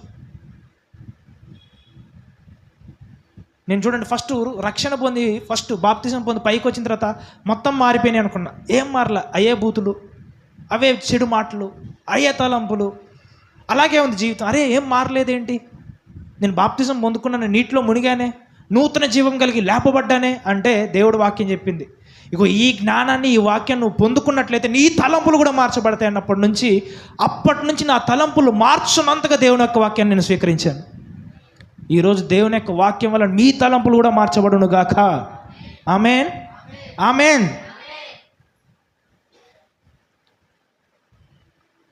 ఇప్పుడు రోమేలకు రాసిన పత్రిక 12వ అధ్యాయము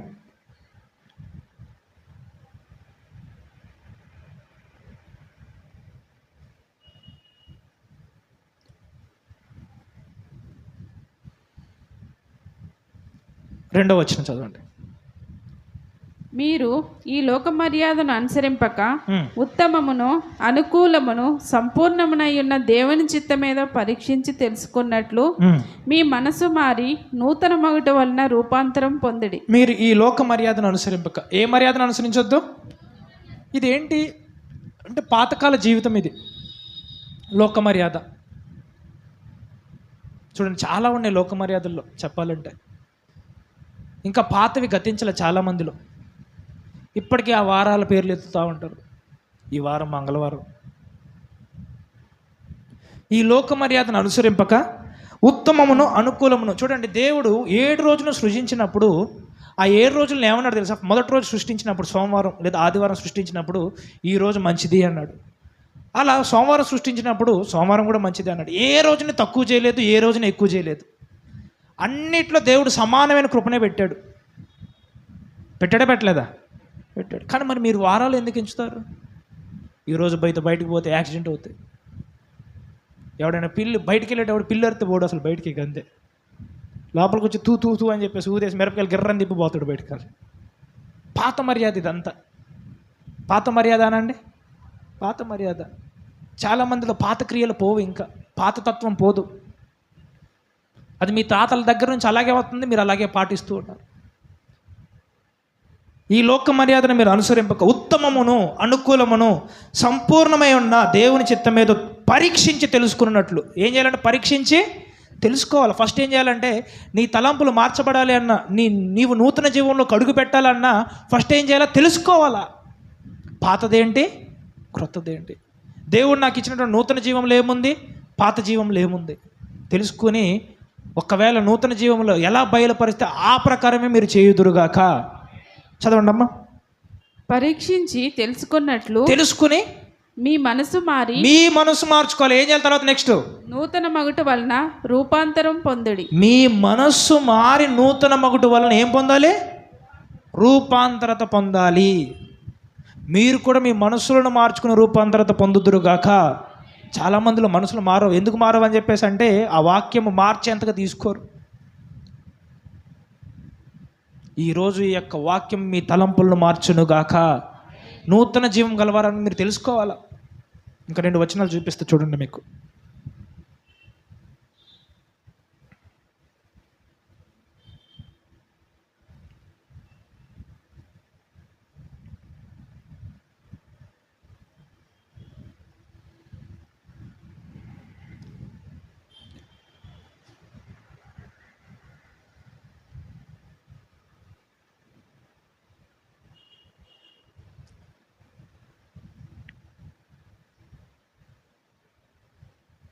గలతీయులకు రాసిన పత్రిక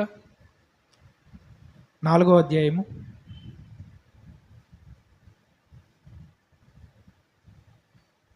1వ వచనం చదవండి. మరియు నేను చెప్పున్నదేమనగా వారసుడు అన్నిటికీ కర్త అయి ఉన్నను. వారసుడు అన్నిటికీ, వారసుడు అనండి. చూడండి, మనకు కూడా పిల్లలు పుడతారు. అబ్బాయి పుడితే ఏమంటారు? వారసుడు పుట్టాడండి, వారసునికి అన్నది అని చెప్పేసి అంటారు. అవునా కదా? వారసుడు అన్నిటికీ కర్త అంటే నీ తర్వాత ఆస్తి కానీ లేకపోతే పత్రాలు కానీ లేకపోతే నీ దగ్గర నుంచి ఒకవేళ నువ్వు అప్పులు చేసావు అనుకో, నీ అప్పులు కూడా ఎవరికి పోతుంది తెలుసా? వారసుడికి వెళ్తాయి. అంటే నీ భాగము, నీ స్వాస్థ్య భాగం ఎవరికి వెళ్తుంది? వారసత్వానికి వెళ్తుంది. వారసుడు అన్నిటికీ కర్త అయి ఉన్నను. బాలుడై ఉన్నంత కాలము. ఎవడై ఉన్నంత కాలము? బాలుడై ఉన్నంత కాలము. ఇప్పుడు చూడండి, చంటి బాలుడికి మీరు ఆస్తులు ఇస్తారా? ఖర్చు పెట్టరా అని. చంటి పిల్లలకి ఇస్తారా? వాడికి ఏం కావాలో కొనిచ్చి వాడు ఎదుగునంత వరకు చూసుకుంటారు. వాడు ఎదిగిన తర్వాత నీకు ఓపిక లేదు అన్నప్పుడు నీ ఆస్తి కానీ, నీ యొక్క స్థలాలు కానీ, నీ డబ్బు కానీ వాళ్ళకి ఇస్తారు. అవునా? బాలుడై ఉన్నంత కాలం వాడు నీ కుమారుడే కథయే, కానీ అయినా కూడా వాడికి ఎదిగేదాకా మీరు ఆస్తులు ఇస్తారా? ఇవ్వరు. ఒకవేళ ఎదక్క ముందే ఇచ్చిన ఆస్తి ఏం చేస్తాడు తెలుసా? వాడు పాడు చేసుకుంటాడు. నువ్వు చాలా కష్టపడితే కానీ నీకు ఆస్తులు రాలేదు, కానీ వాడికి ఉచితంగా చిన్నప్పుడే ఏ కష్టం లేకుండా చిన్నప్పుడు చూడండి,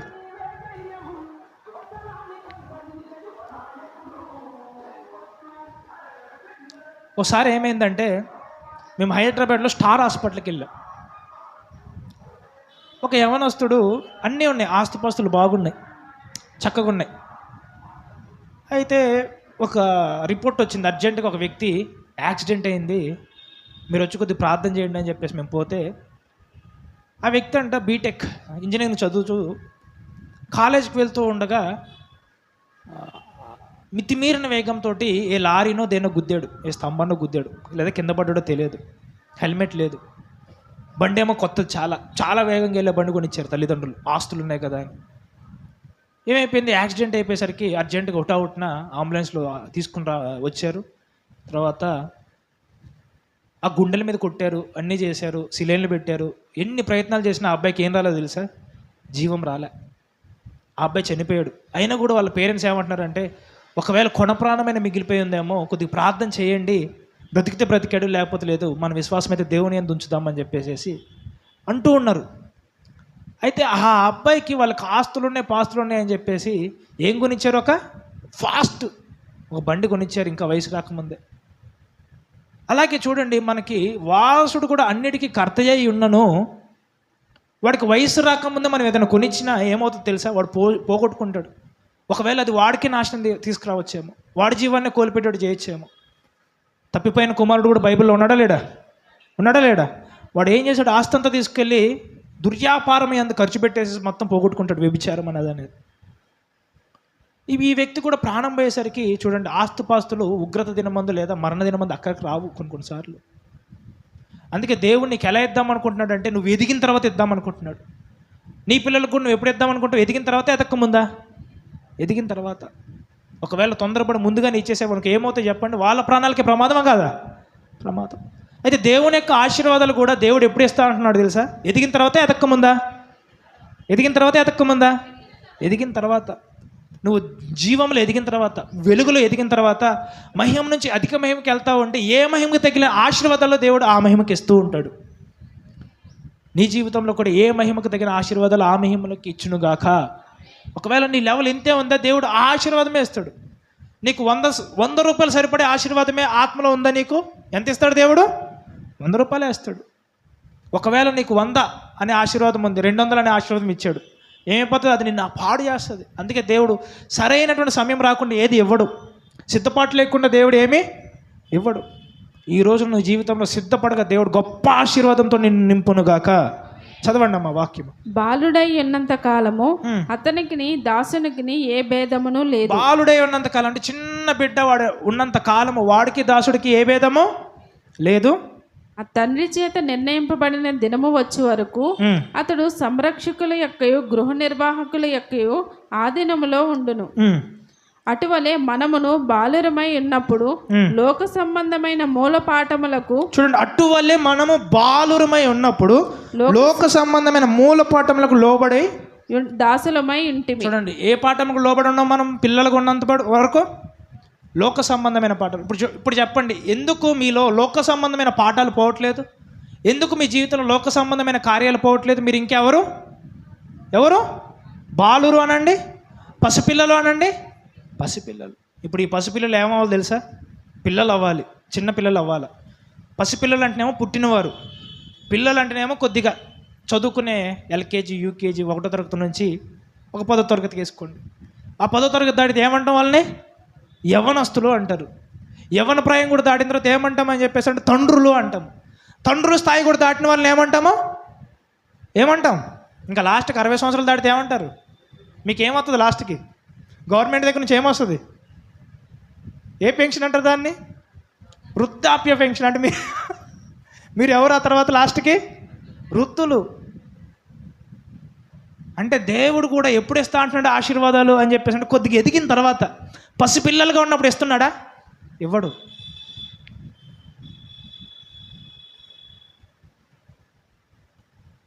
అయితే ఈ పసిపిల్లలుగా ఉన్నప్పుడు ఏమవుతుంది అంటే లోకపాఠంలో అనుసరించాలని మనం నడుస్తాం.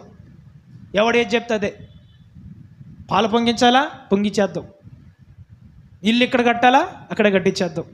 ఈశాన్యం లేదా? వద్దు. మోటార్ ఎక్కడ వేయాలా? కొబ్బరికాయ తిరగాల. ఇవన్నీ ఏంటి? లోకపాఠాలు ఇవన్నీ. ఇవి పోయాయి ఇంకా క్రైస్తవుల్లో. ఇవి ఎలా వెళ్ళిపోయినాయంటే రక్తంలోనికి జీవానికి నరనరానికి పాకి తల్లంతా పట్టేసి లాస్ట్కి ఆడు ఏం చెప్పినాయండి ఇక అంతే. దేవుని వాక్యం ఇలా రా అని చెప్పేసి అంటే లేదు, మా పూర్వీకులు అలాగా అంటాడు వాడు.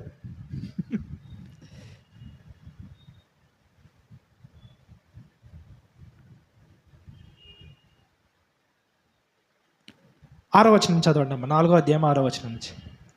మరియు మీరు కుమారులై ఉన్నందున నాయన తండ్రి అని మొర్రపెట్టు తన కుమారుని ఆత్మను దేవుడు మన హృదయంలో. ఇప్పుడు ఏమయ్యారంటే పసిపిల్లలు ఏమయ్యారు? ఇప్పుడు బాలురు ఏమయ్యారు? కుమారులు అనండి.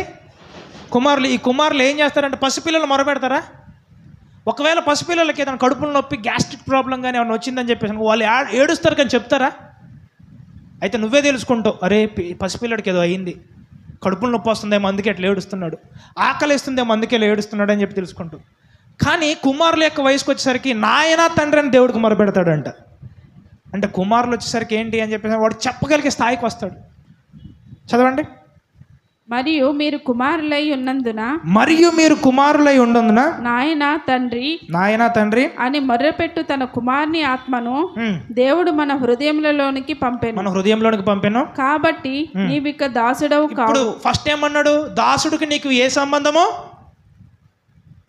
ఫస్ట్ వచనంలో ఏమన్నాడు? దాసుడికి నీకు ఏ సంబంధమో లేదు, ఇద్దరు ఒకటే అన్నాడు. అంటే నువ్వు కుమారుడువైనా పసిపిల్లలుగా ఉన్నంత కాలము లోకపాఠములకు నువ్వు దాసుడివే కానీ నీకు దాసుడికి ఏ సంబంధము లేదు. కుమారుడువైనా కూడా చిన్నపిల్లాడివి కాబట్టి నువ్వు లోకపాఠాలను అనుసరిస్తే నడుస్తావు నువ్వు. అంటే ఇప్పుడు ఈ లోకపాఠాలను అనుసరించి నడిచేవారిని ఏమనాలా? పసిపిల్లలు అనాలా. ఇప్పుడు ఇంకొకవేళ నువ్వు దేవుని విషయాలు చెప్తున్నా నీకు అర్థం కావట్లేదు అని చెప్పేసి అనుకో, నేనేమనొచ్చు? పసిపిల్లలు అనొచ్చు. నీకు దాసుడికి తేడా ఏమన్నా ఉంటుందే? తేడా ఏముండదు. ఇక్కడ ఏముంది? కాబట్టి నీవు ఇక దాసుడివి కావు, కుమారుడవే. కుమారుడవైతే దేవుని ద్వారా వారసుడువు. కుమారుడవైతే దేవుని ద్వారా వారసుడు. ఇప్పుడు అంటే దేవుని యొక్క వారసులు అంటే మీరు హల్లెలూయా. అంటే దేవుడికి సంబంధించినటువంటి విషయాలు పసి బాలుడుగా ఉన్నప్పుడు ఇస్తున్నాడా, కుమారుడు అయినప్పుడు ఇస్తున్నాడా? ఎంతమందికి అర్థమైంది ఈ మర్మం? నిజంగా అర్థమైన వాళ్ళు చేయి పైకెత్తండి. అర్థమైన వాళ్ళు చప్పట్లు కొట్టండి. హల్లెలూయా. కాబట్టి నీవు ఇక దాసుడు కావు, కుమారుడు అయితే దేవుని ద్వారా వారసుడు.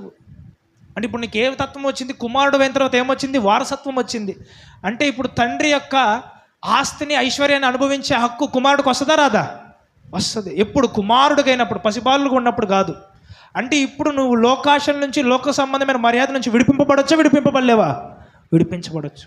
అంటే చూడండి, ఇప్పుడు నువ్వు దేవుని యొక్క వాక్యములు ఎదుగుతున్న కొద్దీ కుమారుడు అవుతావు. కుమారుడు అయిన తర్వాత అప్పుడు దేవుని యొక్క వారసత్వం నీకు వస్తుంది. హల్లెలూయా. ఇప్పుడు చెప్పండి, మీరు పసిపిల్లలుగా ఉండాలా, కుమారులుగా ఉండాలా? ఈరోజు ఒకవేళ పసిపిల్లలుగా ఉన్న వాళ్ళు కుమారులుగా మార్చబడుదురు గాక. యా, నెక్స్ట్ కంటిన్యూ చేయండి అమ్మా. ఫాస్ట్ కంటిన్యూ చేయాలి. ఆ కాలమందైతే మీరు దేవుని ఎరుగని వారై నిజమునకు దేవుళ్ళు కాని వారికి దాసులై ఉంటురు గాని ఇప్పుడు మీరు దేవునిని ఎరిగిన వారును. చూడండి, ఇంతకు ముందు నువ్వు పసిపిల్లలుగా ఉన్నప్పుడు ఎవరికి దాసులై ఉన్నారు? దేవుళ్ళు కాని వాటికి. విగ్రహాలకు మొక్కారా మొక్కలేదా? చేశారా చేయలేదా పూజ? అవన్నీ ఏంటంటే పసిపిల్లలుగా ఉన్నప్పుడు మనం చేసిన పనులు అవన్నీ. చదవండి. మరి విశేషముగా దేవుని చేత ఎరగబడిన వారునై ఉన్నారు గనుక బలహీనమైనవియు నిష్ప్రయోజనమైనవియునైనా మూలపాఠముల తట్టు. ఇప్పుడు మీరు కుమారులై ఉన్నారు కనుక బలహీనమైనవి, నిష్ప్రయోజనమైనవైన మూలపాఠముల తట్టు మరలా తిరగనేలా. అంటే మళ్ళీ వాటిలోనికి మీరు ఎందుకు వెళ్ళిపోతున్నారు? ఆ పాలు పొంగించడాలు, ఆ ఈశాన్యాలు పెట్టడాలు, ఇవన్నీ ఈ మూలపాఠముల తట్టు మళ్ళీ మీరు ఎందుకు తిరుగుతున్నారు అంటున్నాడు దేవుడు యొక్క వాక్యంలో. చదవండి. మునుపటి వలె మరలా వాటికి దాసులై మునుపటి వలె వాటికి మీరు మరలా దాసులై ఉండొద్దు అంటున్నాడు. చదవండి. మీరు దినములను చూడండి, దినములు అన్నాడు లేదా దేవుడు? మీరు దినములను మాసములను ఉత్సవ కాలములను సంవత్సరములను ఆచరించి ఏం ఆచరిస్తున్నారంట? రోజులు. నువ్వు అమ్మాయిని తెచ్చుకో, అమ్మాయి గర్భవతి అయితే నీకు కావాలి నార్మల్గా తెచ్చుకో. ఈశాన్యం, ఆషాఢం, పౌర్ణమి, రంగస్థలం ఇవన్నీ ఏంటి కదా? నీకు జనరల్గా నీ అమ్మాయి మీద ప్రేమ కలిగింది తెచ్చుకో, కానీ ఆషాఢం, ముగ్గేయాలా ఇటుగా తెచ్చుకోవాల్సింది. హల్లెలూయా. మీరు దేవుని యొక్క ప్రత్యక్షతను బట్టి జీవించుదురుగాక, కాలములను బట్టి విడుదల పొందుదురుగాక, రోజులను బట్టి విడుదల పొందుదురుగాక, మాసములను బట్టి విడుదల పొందుదురుగాక, లోక మర్యాదల చొప్పున మీరు విడుదల పొందుదురుగాక. మీరు దినములను మాసములను ఉత్సవ కాలములను సంవత్సరములను ఆచరించుచున్నారు. ఈ విషయమై నేను పడిన కష్టము చేసిన తర్వాత కూడా మీరు అయ్యా ఆచరిస్తే ఏమంటున్నాడు? మీ విషయమే ఇంత వాక్యం చెప్పిన కూడా ఇంత ప్రయాస, ఇంత వాక్యం ఏమైపోతుందంట? వ్యర్థమైపోతుంది. వాక్యంలో ఉన్నటువంటి ఆశీర్వాదాలు నీకు వస్తాయా? రావు. ఎవడైనా నువ్వు క్రీస్తు యేసునందున్న ఎడల ఏ సృష్టి? నూతన సృష్టి. ఏ సృష్టి? నూతన సృష్టి. అయితే మీరు నూతన సృష్టిగా జీవిస్తున్నారా? జీవించట్లేదు. అయితే వీటి యందు విడిపింపబడి మీరు నూతన సృష్టిగా జీవించబడుదురుగాక. చాలు. చివరి వాక్యము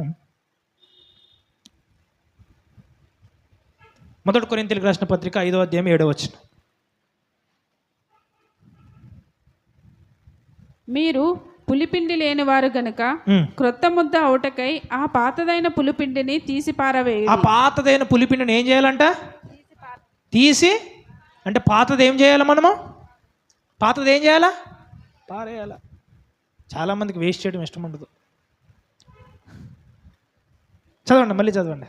మీరు పులిపిండి లేని వారు గనుక కొత్త ముద్ద అవుటకై ఆ పాతదైన ముద్ద అవుటకై. ఎప్పుడు అవుతారంటే పాతది తీసేస్తే ఏమవుతారంటే అప్పుడు మీరు కొత్త ముద్ద అవుతారు. అంతేలే కానీ పాతది పెట్టుకుంటా కొత్తది పెట్టుకుంటా అంటే అవుతుందా? క్రీస్తు యేసునందు మీరు ఏ సృష్టి అయి ఉన్నారు? నూతన సృష్టి. ఈ రోజు నుంచి మీరు నూతన సృష్టిగా జీవించుదురుగాక. చదవండి అమ్మా. పాతదైన పులిపిండిని తీసి పారవేయుడి. ఇంతే కాక క్రీస్తు అను మన పస్కా పశువును మీరు ఎందులో జీవించాలి? నూతన జీవమైన క్రీస్తులో మీరు జీవించాలా? హల్లెలూయా. అంటే ఎందుకు? యేసుక్రీస్తు మీకు నూతన జీవంగా మారాడు కాబట్టి ఇక్కడ నుంచి మీ కార్యములు, మీ క్రియలు, మీరు ఏది చేసినా క్రీస్తులోనే ఉండునుగాక, నూతనంగా ఉండునుగాక. ఆమేన్. యా. ఎంతమందికి అర్థమైంది ఈరోజు వాక్యం? ఎంతమంది ఈరోజు నూతనమైన జీవాన్ని పొందుకున్నానని గ్రహించారు? ఈరోజు నాది పాతవన్నీ కొత్తవి అయిపోయినాయి అని చెప్పేసి ఎంతమంది తెలుసుకుంటున్నారు? పాతవి గతించిన కొత్త అయిపోయినాయని ఎంతమంది తెలుసుకుంటున్నారు? ఈరోజు తెలుసుకున్నారు కాబట్టి కొత్త జీవితం నీ జీవితంలో ఆరంభమవునుగాక. Yeah, let us stand up to pray. మనం లేచి నిలబడి ప్రార్థించుకుందాం.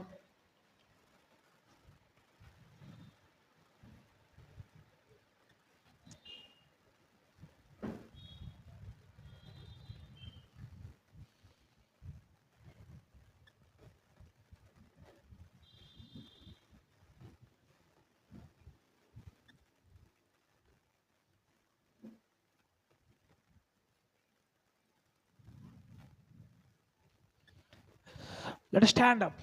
అందరు లేచి నిలబడి ప్రార్థించాలి. Let us stand up. Thank you Jesus. Thank you Holy Spirit. Viewers కోసం ప్రార్థిస్తున్నాను, ఆన్లైన్లో చూసేవారి కోసం ప్రార్థిస్తున్నాను. యేసు నామములో మీరు పులిసిన పాత పిండినంతా తీసివేసి మీ జీవితాలు కొత్తవే గనుక ఎవడైనా క్రీస్తు యేసునందు నిలబడి నూతన సృష్టి అనే ఒక వాక్యం సెలవిచ్చిన ప్రకారం మీరు నూతన సృష్టికి తగిన జీవితం జీవించుదురుగాక. వ్యాధి లేని, రోగము లేని, బాధ లేని, వేదన లేని, శాపము లేని జీవితం మీరు జీవించుదురుగాక. యేసు నామములకు ఈ వాక్యము మీరు వినుచుండగానే మీ జీవితంలో కొత్తతనం ఆరంభమవునుగాక, నూతన సృష్టి ఆరంభమవునుగాక. ఇంకా ఎంతమంది పాత రోగాల్లో జీవిస్తున్నారు, పాత పద్ధతుల్లో జీవిస్తున్నారు, లోక మర్యాదను అనుసరించి జీవిస్తున్నారు. మీ అందరికీ నూతన జీవము కలుగునుగాక. ఇగో ఆ గ్రహింపు నీకు వచ్చినట్లయితే, ఆ మనస్సాక్షి నీకు వచ్చినట్లయితే మీరు మీ పాత పద్ధతులన్నింటినీ విడిచిపెట్టి నూతనమైన జీవితంతో మీరు జీవించుదురుగాక. నూతన జీవం కలిగిన వారుగా మీరు జీవించుదురుగాక. యేసు నామములో మీ గురించి ప్రార్థిస్తున్నాను తండ్రి. ఆమేన్. మీరు కంటిన్యూ చేయండి, మీరు ప్రేయర్ చేయండి. Pray in the Holy Spirit. పరిశుద్ధాత్మలో మీరు ప్రార్థించాలి.